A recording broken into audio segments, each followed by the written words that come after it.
이제 한 달이 있으면 제가 이 교회에서 사역한 지가 만 25년이 됩니다. 25년 동안 저는 한 가지 일념을 가지고 지금까지 목회를 해왔다고 감히 말을 할 수 있을 것 같습니다. 어떻게 목회를 할 것이냐? 예수님의 명령대로 하자. 이것이 저에게는 첫째 생각이었습니다. 예수님께서 세상을 떠나시면서 이런 말씀하셨지 않아요? 너희는 가서 모든 족속으로 제자를 삼으라. 그리고 아버지와 아들과 성령의 이름으로 세례를 주고 내가 너희에게 분부한 모든 것을 가르쳐 지키게 하라고 했습니다. 이 말씀을 간단하게 요약하면 하나님의 말씀을 가르쳐서 지키도록 해가지고 예수님이 원하는 제자를 만들라는 것입니다. 저는 이 명령대로 목회하고 싶다 이런 생각을 가졌습니다. 그리고 또 하나는 바울이 나에게 보여준 목회 모델을 나도 따라가겠다 하는 생각을 했습니다. 바울은 예수님의 명령을 가장 잘 순종한 목회자입니다. 선교사면서도 목회자로서도 탁월한 모범을 보였습니다. 그는 목회를 어떻게 했느냐? 골로새 1장 28절 29절 보면 그는 이렇게 말합니다. 예수 그리스도의 말씀을 가르치고 전파하고 권면해서 예수 믿는 각 사람 하나하나를 예수님을 닮는 제자인 온전한 자로 만드는데 자신의 모든 것을 다 쏟아서 노력했다고 이야기했습니다. 이것이 바울이 보여준 목회의 모범입니다.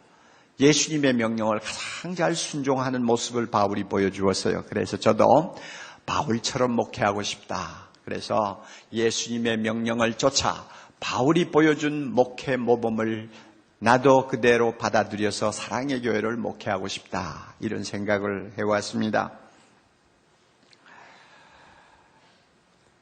그런 생각 때문에 설교를 준비할 때마다 말씀을 있는 그대로 충실하게 가르치려고 노력했고요. 또 목회 여러 가지 일 가운데서 가르치는 일, 훈련하는 일을 가장 우선순위에 두고 지금까지 달려왔습니다. 여러분도 아시다시피 다락방 교재를 저 자신이 20년이 넘도록 손수 만들어서 여러분들에게 말씀을 좀 더 풍성하게 가르치려고 애를 써왔고 제자훈련, 사역훈련 모든 교재를 제가 만들어서 평신도 지도자들을 양성하는 일에 지금까지 힘을 기울여 왔습니다. 그래서 25년 동안 말씀을 가르쳐 제자를 삼는 이 일에 저는 우선순위를 두었는데 한 번도 이 우선순위가 뒤바뀐 일이 없습니다. 좌우로 제가 두리번거리면서 방황한 일도 없습니다. 따라서 지금 당장 제가 예수님 앞에 선다고 할지라도 감히 이런 말씀은 드릴 수 있을 것 같아요.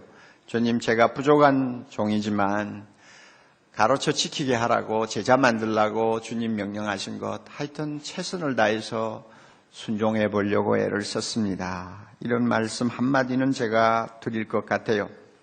저의 이와 같은 소박한 자세 또 목회 철학을 하나님께서 참 귀히 보셨는지 분수에 지나치도록 복을 많이 주셨어요. 우리 교회에 복을 받은 것도 엄청나지만 또 저의 목회를 통해서 영향을 받고 똑같은 목회 철학과 목회 방법을 가지고 교회를 섬기려고 하는 훌륭한 동력자들이 국내외에 대단히 많아졌습니다. 그래서 교회마다 아름다운 은혜를 누리고 있는 것을 봅니다. 우리 교회가 미치는 영향, 아마 이것을 위해서 이런 이야기 하나를 하는 것도 괜찮을 것 같아요. 며칠 전에 여러분이 유력한 모일간지에 소개된 능인선언이라고 하는 불교 절 이야기 여러분 읽으셨을 줄 압니다. 84년도에 그 능인선언이 그 지광스님이라는 젊은 분을 통해서 개척이 됐어요. 그러니까 우리 교회 개척하듯이 절간이 개척됐어요. 그래가지고 어디에 자리를 잡고 있었느냐 하면 우리 여기에서 직선거리로 100m도 안 되는 삼익상가에 그 능인선언이 있었잖아요. 그런데 그 능인 선원이 굉장히 지금 부흥을 했습니다. 그래가지고 크게 짓고 나갔는데요. 그 능인 선원이 불교대학으로 유명합니다. 그 지광 스님이 불교대학을 세웠어요. 그래가지고 기초반에서 대학원 코스까지 평신도들이 전부 다 그 코스를 거치게 하는데 지난 17년 동안 10만 명이 넘는 사람들이 지금 그 코스를 거쳐갔어요. 그래가지고 지금 불교계에 지각 변동을 일으키고 있습니다. 그분이 하는 이야기가 불교 신자들이 불교에 대해서 너무 모른다. 그래서 복 달라고만 매달리는데 이게 큰 문제다. 교육이 없이는 한국교회 불교 미래가 없다. 이런 캐치프레이즈를 들고 열심히 가르쳐서 참 큰 영향을 끼치고 있는데 제가 직접 들은 이야기는 아니에요. 그런데 어떤 분이 듣고 와서 저에게 그렇게 이야기를 했어요. 지광 스님이 하는 말이 내가 능인선언을 삼익상가에서 시작을 했는데 바로 그 옆에 사랑의 교회라는 교회가 있더라. 그런데 그 교회 가만히 보니까 옥 목사라는 사람이 제자훈련을 열심히 하더라. 성경을 그냥 열심히 가르치는데 그것도 막연히 가르치는 것이 아니라 훈련을 시키더라. 내가 거기에서 힌트를 얻어가지고 우리 불교도 가르치고 훈련하면 잘 될 거다. 이래가지고 불교대학 시작했다는 거예요. 가만히 생각하면은 우리 사랑의 교회가 끼친 영향 중에 하나가 불교의 진흥을 가져다 준 기여도 했지 않느냐. 좀 이상한 이야기지만 아무튼 하나님께서 참 말씀을 바로 가르치고 지키게 하려고 노력하는 이 목회를 하나님이 이모저모로 축복해 주셨다는 데 대해서 감사하고 모든 영광 주님께 돌리기를 원합니다. 이렇게 하나님의 말씀을 소중히 다루고 성령의 감동함을 받은 이 말씀을 생명처럼 가르치는 이 교회 여러분이 다니고 계시고 이 교회에서 또한 신앙생활하고 계시기 때문에 오늘 중요한 질문을 하나 여러분에게 던지려고 합니다. 이렇게 교회가 가르치는 말씀을 나는 어떤 마음 자세로 지금까지 듣고 배우고 받았느냐 하는 이야기입니다. 말씀을 받는 여러분의 마음이 어떤 마음인가 하는 것을 우리 모두가 한번 좀 돌아볼 수 있는 기회가 되기를 바랍니다. 이것을 위해서 오늘 주님께서 말씀하신 씨 뿌리는 비유는 우리에게 많은 것을 생각하게 하고 반성하게 하는 하나님의 말씀이라고 저는 확신합니다. 4가지 밭이 있다고 주님이 말씀하셨어요. 씨를 뿌리는데 길갓밭이 있습니다. 그 길갓밭은 씨가 떨어져도 금방 새가 와서 먹어버리죠. 그리고 돌밭이 있다고 합니다. 씨가 떨어져서 잠깐 싹시 납니다마는 뜨거운 햇살이 비치면은 오래가지 못하고 말라버립니다. 가시떨기가 덮여있는 밭이 있다고 합니다. 가시떨기 밭은 땅이 비옥합니다. 씨가 떨어지면 자랍니다. 그리고 꽃도 피고 열매도 맺습니다. 그러나 그 열매가 여물지를 못해요. 해를 못 받아서요. 좋은 땅이 있어요. 옥토가 있어요. 씨가 떨어지면 뿌리를 내리고 나중에는 30배, 60배, 100배 결실을 맺는 밭입니다. 하나님의 말씀을 받는 마음의 자세도 이 4가지가 있다고 그럽니다. 씨는 하나님의 말씀이라고 주님이 해석을 하셨어요. 우리가 말씀을 듣지 않아요. 어떤 사람의 마음은 길갓밭이에요. 그래서 말씀을 들어도 그 말씀이 전혀 마음에 닿지를 않아요. 금방 잊어버려요. 주님이 해석하셨죠? 마귀가 와서 듣는 대로 빼앗아 가버려요. 저는 이 가운데 길갓밭을 가진 분이 계신다고는 하나도 저는 생각 안 합니다. 왜냐하면 그런 분은 예수를 믿을 수가 없습니다. 복음을 아무리 들어도 그 복음이 마음에 와 닿지 않기 때문에 다 놓쳐요. 다 마귀가 그것을 앗아가버려요. 그러니까 그런 분이 이 자리에 와서 앉아 있을 리가 없죠. 이 가운데는 돌밭과 같은 마음을 가진 분이 계신다고도 저는 믿지 않습니다. 예수를 처음 믿지 않습니까? 말씀을 받고 내가 믿어야 되겠다 하고 스스로 결심하고 신앙 고백도 합니다만 조금 지나면 여러분 처음에는 어려움이 있잖아요. 주변 사람들이 좋지 않게 반응하고 가정에서 핍박이 있을 수도 있고 직장에서 애로가 있을 수 있고 이런 여러 가지 그 어려움이 있는데도 그 어려움을 극복하고 지금 이 예배 자리에 나와 앉아 계시기 때문에 여러분 가운데는 돌밭에 뿌리운 씨앗과 같은 말씀을 가지고 이 자리에 앉아 계시는 분은 하나도 없다고 저는 생각합니다. 그렇다면 이제 나머지 둘 중에 하나입니다. 가시밭과 같은 마음을 갖고 계시는 분 있을 수 있을까요? 우리 생각에는 없을 것 같지 않습니까? 그런데 이외로 교회 안에는 말씀을 받지만은 마음의 가시떨기를 갖고 말씀을 받는 분들이 많습니다. 오늘 이런 분들이 계시면 하나님 앞에 자신을 솔직히 고백하고 이 문제 오늘 해결하고 돌아가시기를 바랍니다. 우리 중에는 좋은 땅과 같은 마음을 가지고 말씀을 받는 분들도 있습니다. 이런 분들은 오늘 이 시간을 통해서 더 풍성한 은혜를 누리도록 하나님이 축복해 주시기를 바랍니다.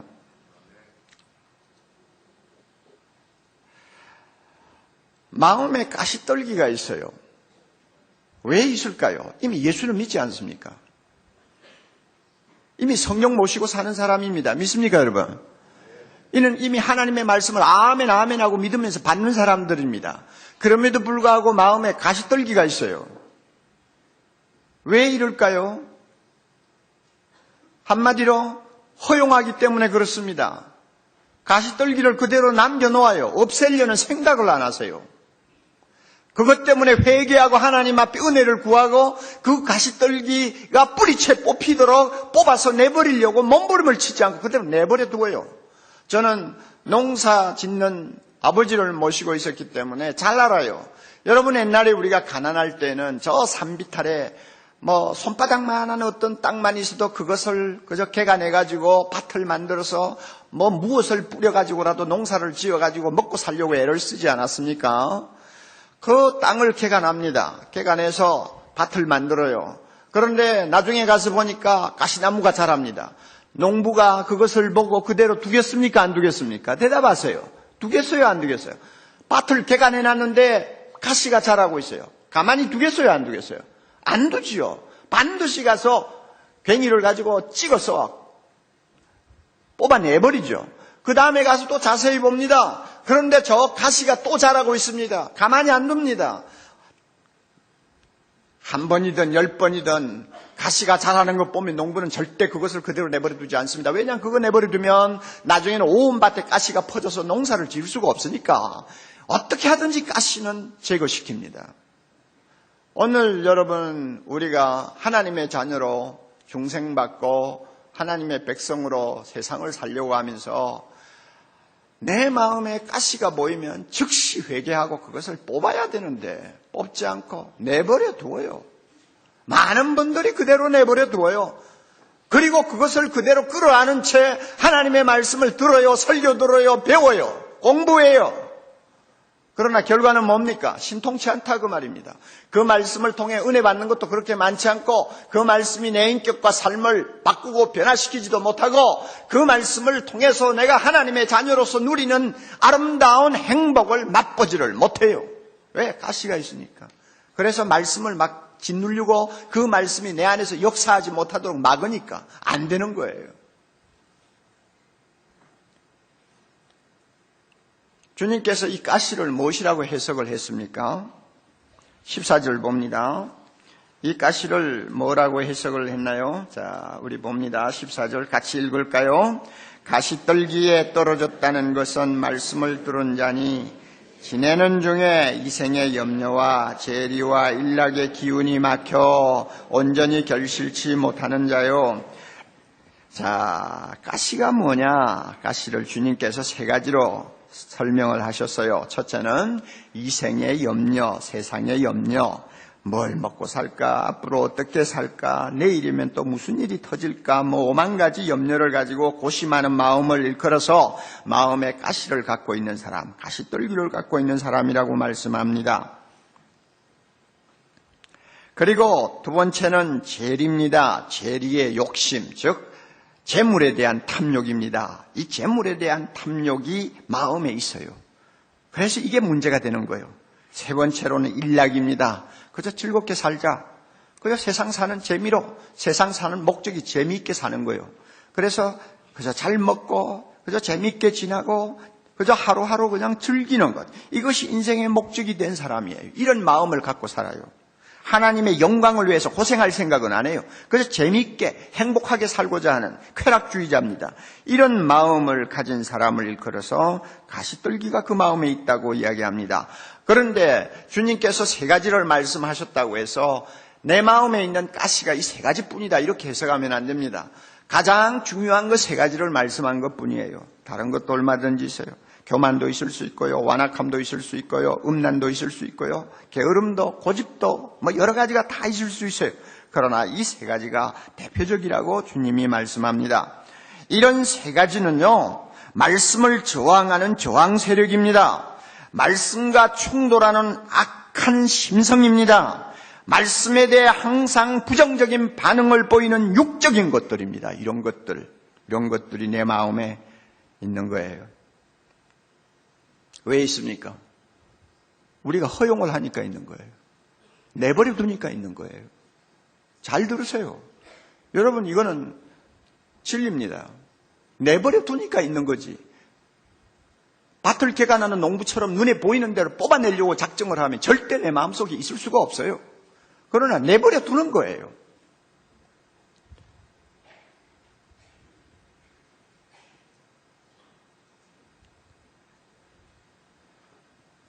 하나님의 말씀은 능력이 있습니다. 살았고 운동력이 있습니다. 하나님은 말씀을 가지고 천지를 창조하셨습니다. 하나님은 말씀을 가지고 예수 그리스도를 죽음에서 일으키셨습니다. 하나님은 말씀을 가지고 우리를 세상으로부터 불러내어 하나님의 거룩한 백성을 삼으셨습니다. 할렐루야. 하나님의 말씀은 능력과 권능이 있습니다. 그러므로요, 우리가 하나님의 말씀을 좋은 마음으로 받아만 들이면요, 이런 그 세상적인 염려가 계속 남아가지고 말씀을 방해하지 못합니다. 여러분, 말씀 보세요. 하나님이 뭐라고 합니까? 아버지라고 그러잖아요. 나는 너희의 아버지니라. 모든 것을 가지신 아버지, 자비로우신 아버지입니다. 그 아버지가 세상을 사는 우리를 찾아오셔서 말씀 보세요. 우리의 눈을 가만히 들여다보시면서 무엇이라고 말씀합니까? 무엇을 먹을까? 무엇을 마실까? 염려하지 말라. 내일 일을 염려하지 말라. 내일 일은 내일 염려해라. 오늘 괴로움으로도 족하다. 아무것도 염려하지 말고 감사함으로 하나님께 기도하면 다 들어준다. 성경 보면 하나님이 그런 말씀으로 약속을 하셔서 이 말씀을 그대로 받으면 내 마음에 이 염려라는 것이 그대로 쭉 치고 앉아서 고집스럽게 내 마음을 지킬 수가 없어요. 힘을 잃어버리게 되어 있습니다. 여러분, 하나님의 말씀은 능력이 있습니다. 재물의 탐욕, 재물에 대한 애정, 사랑, 이거 하나님의 말씀은 가차없이 정리하고 우리를 그런 탐욕에서 해방시켜 줍니다. 하나님의 말씀은 그런 능력이 있어요. 성경 보세요, 여러분. 하나님께서 재물에 대해서 무엇이라고 말씀합니까? 정함이 없는 재물에 소망을 두지 말라고 하잖아요. 그 말씀에 우리가 동의하면 재물에 대한 마음의 애착이 떠납니다. 돈을 사랑함이 일만하게 뿌리가 된다고 했잖아요. 그 말씀 앞에 아멘 하면 하나님께서 우리 마음에 재물에 대한 탐욕을 죽여주십니다. 하나님과 재물을 겸하여 사랑하지 못할 것이라고 하는 경고를 그대로 받아들이면 재물을 사랑하려고 하는 마음을 그대로 담아두고 있을 수가 없어요. 하나님의 말씀은 능력이 있어서 우리 마음에 있는 쾌락 같은 것을 주께서 죽여주십니다. 성령의 사람은 그 정과 욕심을 십자가에 못 박았느니라. 분명히 십자가에 못 박아 주신다고 하셨고, 우리는 옛날처럼 정에 따라 욕심에 따라 즐기자 마시자 내 육신의 기쁨을 위해서 인생을 사는 것처럼 그렇게 돌아갈 수가 없어요. 하나님이 우리 마음을 정리해 주십니다. 디모데전서 5장 6절 일락을 사랑하는 이는 살았으나 죽었느니라. 그래요. 세상에서 즐기자고 하는 사람은 영적으로 죽은 사람이거든요. 우리는 그런 사람이 될 수가 없어요. 그런데 하나님의 말씀이 충분히 우리 마음에 있는 가시를 제거해 주실 수도 있는데 왜 이 가시가 우리 마음에 그대로 남아있느냐 하는 이야기예요. 다시 말합니다. 우리가 허용하기 때문에 그렇습니다. 그런데 놀라운 사실이 있어요. 뭐 염려 좀 했다고, 뭐 돈 좀 사랑했다고, 뭐 좀 즐기자고 했다고 해서 그게 뭐 그렇게 대단한 거냐 이런 생각을 하실지 모르지만 이거 놀라운 일이 하나 있어요. 뭐냐 하면 내 마음에 이것들이 뿌리를 내리고 있으면요, 이게 얼마나 센지요. 가시처럼 세요. 그래가지고 내가 하나님의 말씀을 듣고 배우고 설교를 듣고 하나님의 말씀을 공부해도 그 말씀이 내 마음에 와가지고 깊이 뿌리를 내리고 열매를 못 맺도록 방해한다는 것입니다. 그만큼 세력이 강해요. 이게 문제입니다. 이게 문제예요.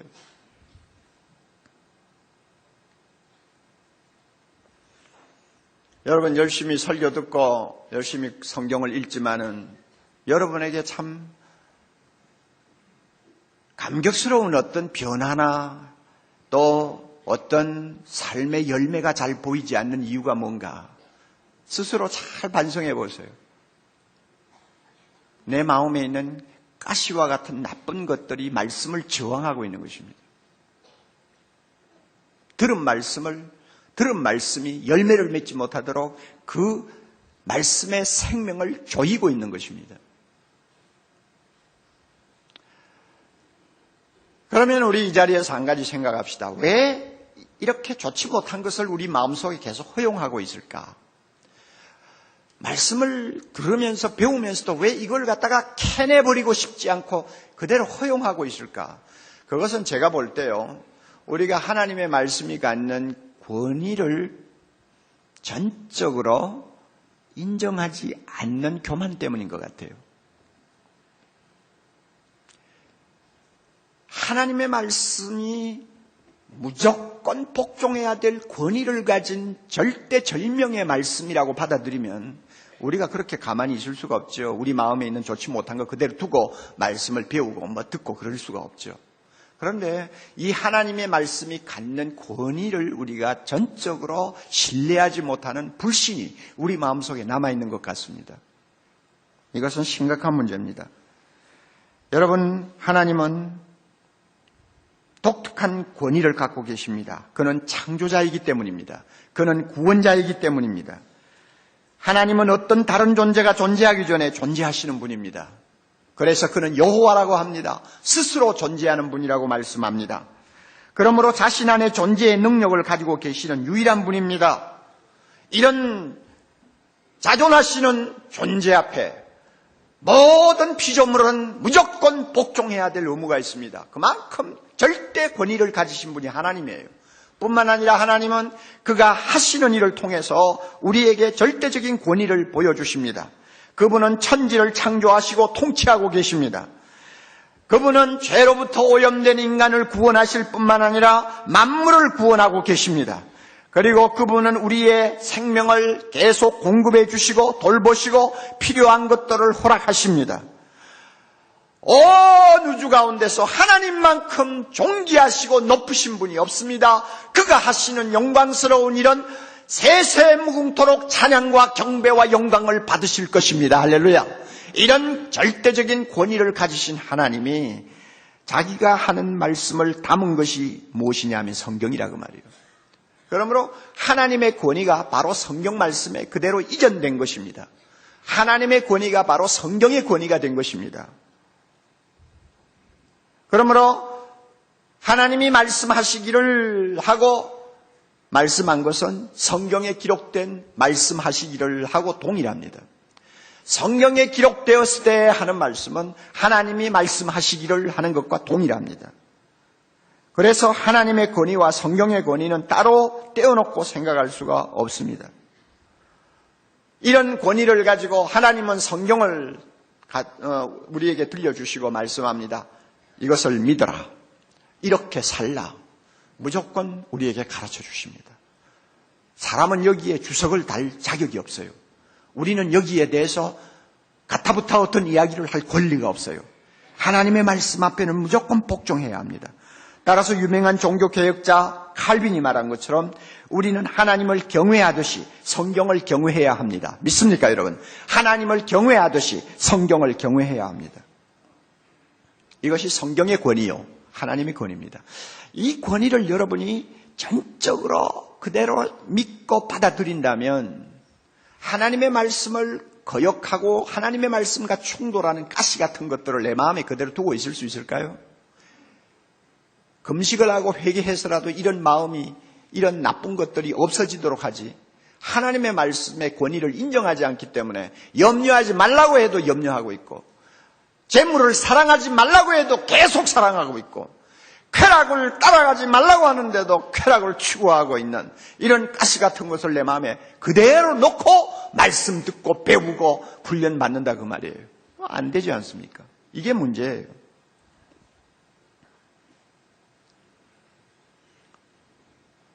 이런 분들은 하나님의 말씀을 들어도 자기 식대로 듣습니다.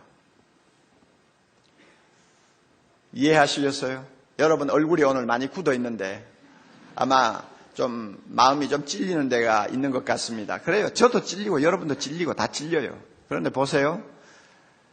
마음에 이런 가시와 같은 좋지 못한 것들을 그대로 허용하고 계시는 분들은 성경을 듣고 배울 때, 설교를 들을 때 자기 식대로 듣습니다. 자기 식이 뭔지 아시죠? 자기 식대로 들어요. 그리고 말씀을 들을 때도 속에는 다른 생각 갖고 있습니다. 100% 순응을 안 하는 어떤 일면을 갖고 있다 그 말이에요. 하나님의 말씀의 권위를 전적으로 인정 안 하는 데서 오는 태도예요. 그리고 하나님의 말씀을 앞에 놓고 배울 때에도 순종해야 될 말씀으로 배우기보다도 알고 싶은 말씀으로 배우는 거예요.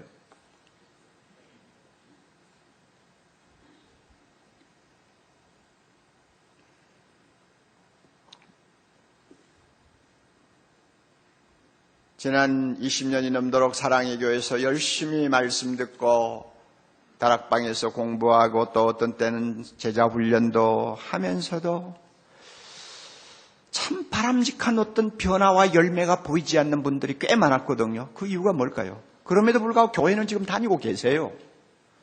그런데 20년 전이나 지금이나 똑같아요. 제가 영적으로 판단할 때는 변화가 없어요. 성장이 없어요. 성경적으로 말하면 열매가 보이지를 않아요. 그 마음이 가시밭이기 때문에 그렇습니다. 여러분 이런 신앙생활 하다가 세상 마치려고 생각합니까?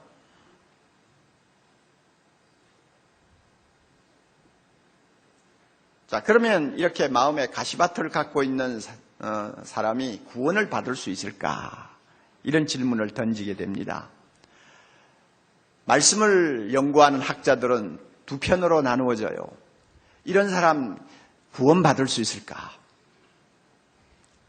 예수 믿는다고도 고백은 하고 교회도 나오시고 예배도 드리시고 성경도 공부하고 하는데 마음에 가시가 있어서 이 열매가 없어요.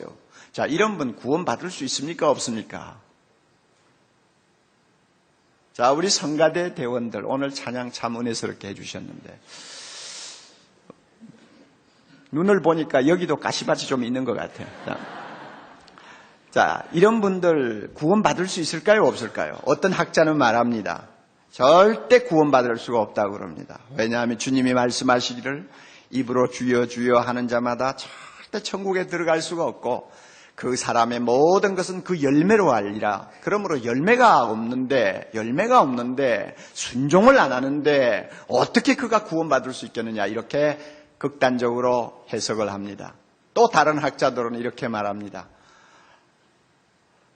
지금은 비록 가시떨기를 마음에 가지고 있는 사람이지만 하나님께서 그를 선택해서 부르셨다면 때가 되면 은혜를 주셔서 그 가시떨기가 마음에서 사라지고 좋은 밭을 이루는 날이 올 것이다.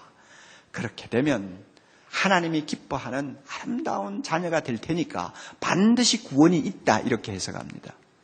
여러분 어느 쪽이 좋으세요? 자, 어느 쪽이 좋으세요? 두 번째가 좋지요. 저도 그 해석을 따릅니다. 왜냐하면 사랑의 교회에서 목회하면서 저는 많은 기적들을 보았거든요. 과거에 사랑의 교회 오기 전에 10년, 20년 신앙생활에도 말씀 대수롭지 않게 생각하고 설교할 때 졸고 그 다음에 어떤 말씀을 가지고 물으면 대답도 하나 못하고 사회에 나가서는 그 말씀대로 산다고 하는 것은 생각도 하지 않고 세상 사람들과 별다르지 않게 살았던 사람이 여기에 와서 말씀을 통해 은혜 받고 변화되기 시작하니까 그 마음밭이 좋은 밭으로 바뀌더라고요. 바뀌고 주님을 위해서 너무나 아름답게 헌신하는 너무나 자랑스러운 성도가 되는 거 많이 보았어요. 그분들은 한때는 가시밭을 갖고 있었지만 이제는 좋은 밭을 가진 거룩한 백성이 되었단 말이에요. 그러므로 그분들은 참 구원을 받고도 남지요. 우리 교회 성도들이 대부분이 이런 분들이 되기를 저는 바라고 있습니다. 지금은 내 마음에 가시가 있을지 모릅니다. 그러나 주님이 우리를 이 자리까지 부르신 것은 구원하시기 위해 부르신 것인데 때가 되면 내가 지금 허용하고 있는 것까지도 회개하고 다 이 가시를 파내버리고 주님의 말씀을 그대로 받아들여 30배, 60배, 100배로 열매를 맺는 거룩한 백성 되게 해 주실 줄 믿습니다. 그러나 너무 오래 기다리지 마세요. 언젠가는 좋은 밭이 된다고 했으니 그저 지금식으로 신앙생활해도 되겠다 이런 판단하지 마세요. 우리에게 내일이라는 건 없어요. 언제 우리의 종말이 올지 몰라요. 그러므로 오늘 당장 주님 앞에 내 마음이 착한 마음으로 바뀌게 해달라고 기도해야 됩니다. 예수님께서 말씀하신 네 번째 땅은 좋은 땅이죠. 좋은 땅인데 그 좋은 땅에 대해서 주님이 좋은 땅을 이렇게 해석했어요. 15절 말씀인데 좋은 땅에 있다는 것은 무슨 마음이에요? 착하고 좋은 마음이라고 그랬죠. 착하고 좋은 마음. 저는 이 착하고 좋은 마음을 이렇게 해석합니다. 하나님의 말씀의 권위를 절대적으로 인정하는 마음이라고 생각합니다. 하나님의 말씀을 하나님처럼 받들고 그 말씀을 그대로 받으려고 하는 어린아이와 같은 마음을 좋은 마음이라고 저는 이야기하고 싶습니다. 그래서 성경의 어떤 위대한 선배들이 말씀한 고백을 그대로 하는 거예요. 주여 말씀하시옵소서 종이 듣겠나이다. 주여 말씀하옵소서 종이 듣겠나이다. 이렇게 말씀 앞에 마음을 여는 사람이 좋은 마음을 가진 사람이요. 주의 계집종이오니 말씀대로 내게 이루어지이다 하고 하나님의 말씀 앞에 엎드리는 자의 마음, 이것이 좋은 마음이라고 저는 생각합니다. 하나님의 말씀을 듣고 배우고 하나님의 말씀을 가지고 연구할 때 자기 의견이나 주석을 달지 않습니다. 무조건 아멘하는 마음이 좋은 마음이라고 저는 생각을 합니다. 이런 마음을 가진 분들은 자연히 따라오는 거 있어요. 하나님의 말씀을 깨닫게 됩니다. 하나님의 말씀을 깨닫게 됩니다. 마태복음 13장 23절 보면 좋은 땅에 뿌리운 씨앗, 좋은 땅에 뿌리운 씨앗처럼 말씀을 받는 좋은 마음은 말씀을 깨닫는다고 그랬어요. 깨닫게 됩니다. 깨닫게 돼요. 우리 마음의 가장 은밀한 구석에까지 하나님의 말씀이 스며들도록 말씀을 깨닫습니다. 그래서 항상 그 말씀을 회상합니다. 암송합니다. 묵상합니다. 즐거워합니다. 그리고 또 이렇게 좋은 마음을 가지고 말씀을 받는 자는 즐겁게 순종합니다. 즐겁게 순종해요. 지킬 때까지 말씀을 배웁니다. 지킬 때까지 말씀을 묵상합니다. 그 말씀이 내 삶에 적용이 될 때까지 노력합니다. 그리고 이렇게 좋은 마음을 가진 사람은 나중에 열매를 맺습니다. 주님이 말씀하신 대로 30배, 60배, 100배로 열매를 맺는다고 했습니다. 깨닫습니다. 즐겁게 순종합니다. 열매를 맺습니다. 다시 한번 따라하세요. 깨닫습니다. 순종합니다. 열매를 맺습니다. 우리 이렇게 돼야 되거든요. 우리 모두가 이렇게 돼야 되거든요. 그러면 여러분 열매가 무엇인지 잠깐 생각하고 오늘 말씀 마치겠습니다. 열매를 맺는다 그랬어요. 제가 볼 때 가장 중요한 열매를 세 가지로 제가 정리를 해봤습니다. 첫째는 우리 영혼이 강건해지는 열매입니다. 우리 영혼이 건강해져요. 사람은 떡으로만 살 것이 아니요 하나님의 입에서 나오는 모든 말씀으로 살 것이니라. 육신은 떡을 먹어야 삽니다. 육신은 음식을 먹어야 삽니다. 그러나 영혼은 하나님의 말씀을 먹어야 삽니다. 하나님의 말씀을 먹을 때 영혼이 건강해집니다. 믿습니까? 하나님은 우리의 속 사람이 강건하기를 원합니다. 육신도 건강하기를 원하시지만은 육신보다도 우리의 영혼이 건강하기를 원하십니다. 여러분 자녀 낳고 키우지 않습니까? 애가 날마다 먹고 마셔가지고 몸이 그냥 레슬링 선수처럼 건강해서 이래가지고 이러는 것만 좋아하는 부모 아무도 없어요. 몸보다 더 부모가 원하는 것이 뭡니까? 건강한 정신력, 내적으로 아주 강한 인격이 되기를 여러분 부모가 원하죠. 그렇죠. 조그마한 일을 만나도 벌벌벌 떠는 이런 자녀가 아니고 조그마한 힘든 일도 해내지 못하는 그런 나약한 심성이 아니라 혼자 어디에 가서도 무슨 일을 만나든지 떳떳하게 처리하며 자기 자신의 길을 걸어갈 수 있는 강한 정신력을 가진 자녀를 원하지 않습니까? 하나님도 마찬가지예요. 우리가 세상에서 잘 먹고 건강하고 90세까지 살고 100세까지 살고 여러분 중에는 130세도 살지 모르지만 여러분 보세요.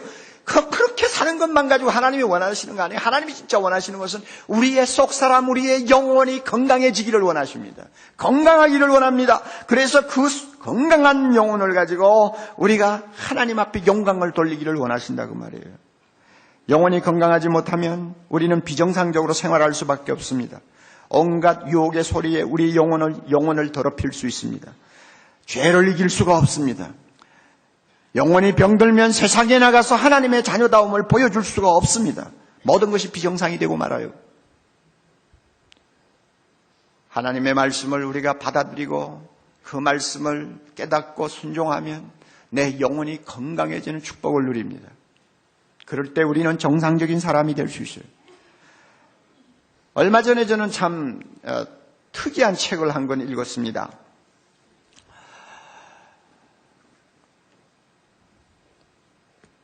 사람을 잡아먹는 이 호랑이를 잡는 이야기인데요.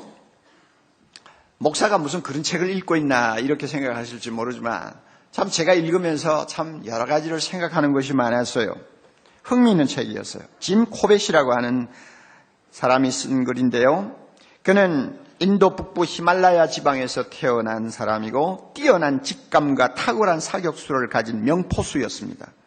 그래서 지금부터 한 100년 전 이야기예요. 1907년부터 시작해서 약 31년 동안 호랑이 한 마리가 있었는데 참바와트 호랑이라고 하는 호랑이인데 이게는 식인종 호랑이예요. 식인 호랑이예요. 그런데 31년 동안 이놈이 다니면서 사람을 몇 명을 잡아먹었느냐 하면 436명을 잡아먹었어요. 그러니까 이 호랑이가 설치는 그 히말라야 기슭에 있는 마을들이 전부 다 황폐화되어 버린 것입니다. 사람들이 공포에 짓눌려가지고 그 주민들이 자꾸 동네를 떠나고 살 재간이 없는 거예요. 그렇게 어려움을 겪는 중에 짐 코벳이라고 하는 명사수가 있다는 말을 듣고 그분을 초청해서 이 호랑이 잡아달라고 부탁을 했어요. 그래가지고 이제 생명을 걸고 이 호랑이와 대결을 합니다. 그래가지고 나중에 잡게 되는데요. 이 호랑이를 쫓아다니면서 이 짐 코벳이 늘 마음에 가지고 있었던 숙제가 하나 있어요. 그게 뭐냐 하면 이상하다 이상해. 436명의 사람을 잡아먹을 정도로 사람만 먹는 호랑이, 이것은 있을 수가 없는 거예요. 하나님이 호랑이를 창조하셨을 때는 사람 잡아먹으라고 창조한 거 아니에요? 맞아요 안 맞아요? 짐승 잡아먹으라고 창조했지 사람 잡아먹으라고 호랑이 만든 법이 없어요. 그런데 왜 이 호랑이는 이렇게 비정상적으로 사람만 잡아먹느냐? 거기에 대한 의문이 풀리지 않았어요. 그런데 1대1로 대결해가지고 결국 호랑이를 잡았어요. 잡고 나서 전부 가죽을 벗기면서 전부 보니까 비로소 해답이 나왔어요.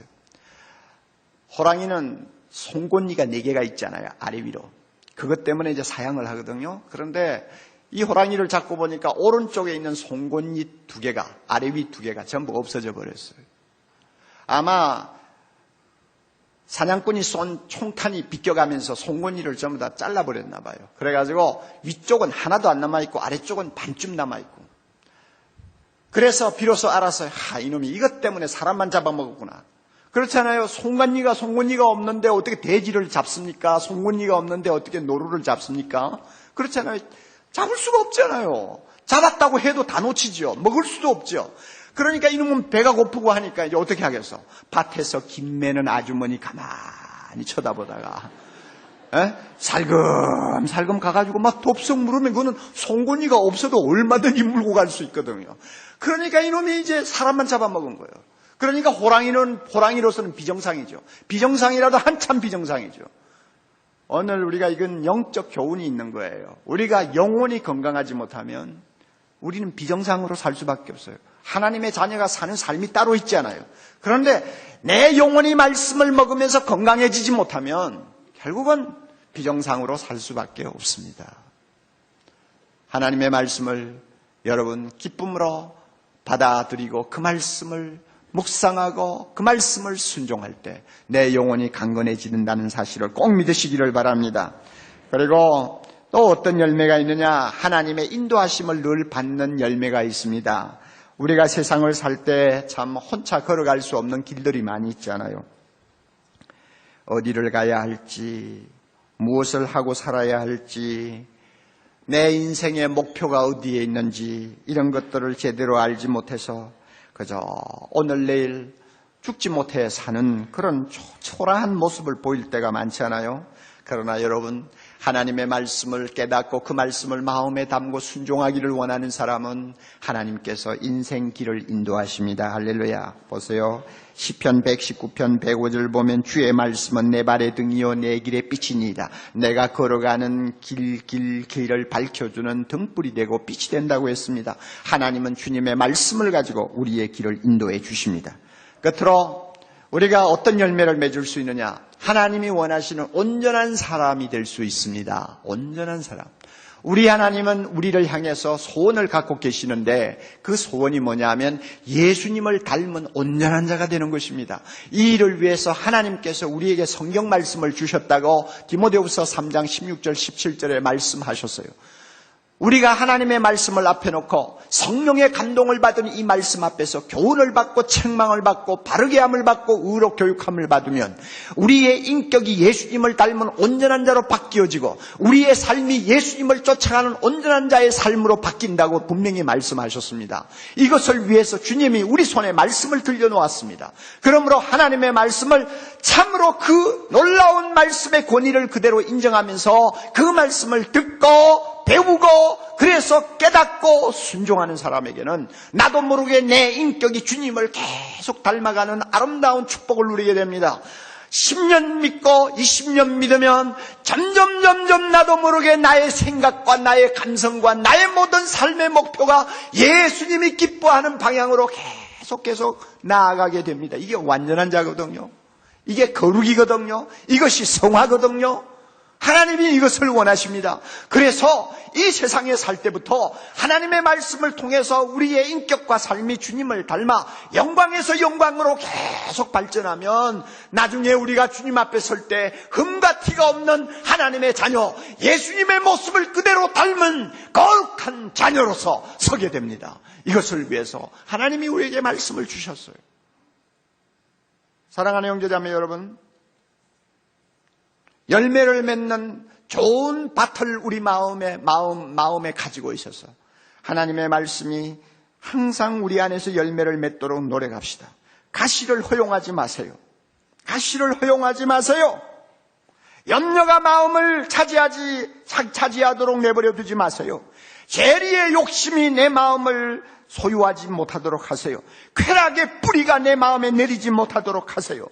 여러분 반드시 뽑을 수 있습니다. 우리가 주님 앞에 엎드려 주님의 은혜를 구하면 때를 따라 우리 안에 뿌리를 내리기를 원하는 이 가시들을 다 뽑아주시고 우리의 마음을 옥토로 만들어 주셔서 주여 말씀하시옵소서 내가 듣겠나이다 하는 거룩한 하나님의 자녀로 항상 우리를 지켜주시는 것을 여러분 믿으시기를 바랍니다. 이럴 때에 말씀을 통해 열매를 맺게 됩니다. 여러분 다시 여러분에게 질문을 던지겠습니다. 여러분의 마음의 현주소는 어디입니까? 가시밭입니까? 좋은 밭입니까? 여러분 스스로가 대답하세요. 또 하나 묻겠습니다. 여러분은 지금까지 하나님의 말씀을 수없이 듣고 배웠습니다. 여러분에게 나타나는 말씀의 열매가 무엇입니까? 주님이 오늘 이 시간 오셔서 우리 모두에게 열매를 구하신다면 어떤 열매를 내놓기를 원합니까? 영혼의 강건함입니까? 하나님의 인도하심 따라서 사는 삶입니까? 아니면 주님 보시기에 온전한 인격과 생활입니까? 무엇이 열매라고 주님 앞에 내놓을 수 있습니까? 스스로 물어보시고 우리의 자세를 다시 한번 가다듬는 시간이 될 수 있기를 바랍니다.